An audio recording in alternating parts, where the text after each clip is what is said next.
Gym करने का वो टाइम होता भाई, खा पी के जिम करो यार, ऐसे थोड़ा जिम होता है।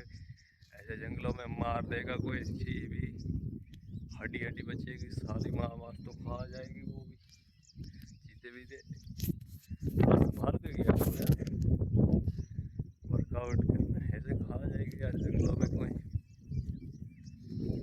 बाकी तो चैनल में वीडियो चल भी रहे, एडिट कर की वीडियो आएंगी, पर थोड़ा सब्र रखिए और ऐसे ही वो लोग चलते रहेंगे।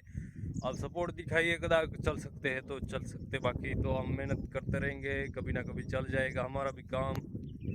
आप सिर्फ सपोर्ट दिखाइए, सब्सक्राइबर की कोई ज़रूरत नहीं, व्यूज़ व्यूज़ लाइए एक बार, व्यूज़ व्यूज़ चाहिए, सब्सक्राइबर कम मिलेंगे चलेंगे, संख्या ज़्यादा मिलनी चाहिए बस।